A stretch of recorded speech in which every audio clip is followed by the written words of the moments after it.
السلام عليكم ورحمة الله وبركاته أصحابتو أيد السلامي وصاحبكين موهن أودي لا اسكو نقدو ناقصن إي مقال عصب كسو دواده barnaamijkeena mala socotaa oo aan maanta kaga hadli doono fanaanka Keenan mala socotaa in Keenan magaciisa saxda uu yahay Keenan Cabdi Warsame mala socotaa in Keenan markiisii horeba uu ka soo jeeday qoys faneed ama family fanka iyo howlahaas ku jiray gaar ahaan eedadiis ay ahayd fanaanad weyneed ee aad wada taqaanaan Xaliimo Khaliif Magool mala socotaa in Keenan bandhig iyo wada shaqeyn uu la sameeyay fanaaniinta kala ah Nelly Furnato, Dave Moss, Justin Bieber, Drake, Damian Marley, Will.i.am, The Roots iyo Pharoah Monche mala socotaa in Keenan heestiisa Fatima oo qaaday 2009 uu qaaday gabar ay yaraantiisa saaxiib ahaayeen taasi oo lagu dilay dagaalkii Sokeeye ee Soomaaliya mala socotaa in 21 September 2010 Keenan laga kansalay bandhig faneed oo ku lahaay World Peace Day taasi oo ka dhici lahayd dalka Ghana mala socotaa in heesta Waving Flag ee uu Keenan qaaday loo doortay in ay noqoto heesta furitaanka World Cup 2010 ama koobka adduunka 2010 taasi oo ay taabigelinaysa shirkadda Coca-Cola waxaan loo qabtay dalka South Africa mala socotaa in Keenan heesta Waving Flag uu ku soo bandhigay wax ka badan 86 wadan oo ay ugu weeyeen Mexico, Germany, Switzerland, Canada, China, Austria, America iyo wadamo badan mala socotaa in Keenan 15 October 2011 oo bandhig ka sameeyay xafladda dhalashada madaxweynaha 42 ee dalka Mareykanka William Clinton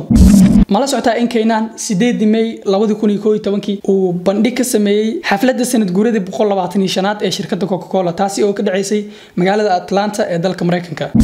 mala socotaa in Keenan uu ku guuleystay wax ka badan 14 bilood hadii aan qaar kamid ah halkan ka sheegnane waxa uu 2006 iyo 2010 ku guuleystay Rap Recording of the Year waxa uu sidoo kale 2010 ku guuleystay Artist of the Year Songwriter of the Year waxa uu isla 2010 sidoo kale ku guuleystay African Artist of the Year waxa uu 2011 ku guuleystay Single of the Year macnaha iska bulada sanadka ma haya balse waa hees single laga wadaa oo kaligiis oo soo qaaday waxa uu 2012 ku guuleystay Best Music Video with a Message ama hees wadato fariin waxa uu 2012 ku guuleystay Best Male Diaspora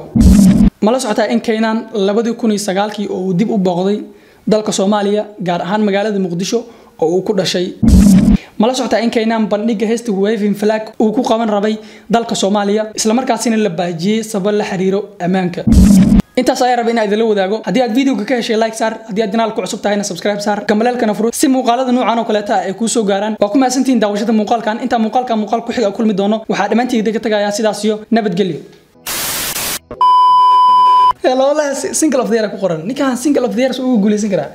macnaha iska bulada oo sanadka ma guuleystay okay waa sheegayna dhimala Nelly Furnato, Mos Def, Will The Roots, Pharoah Monche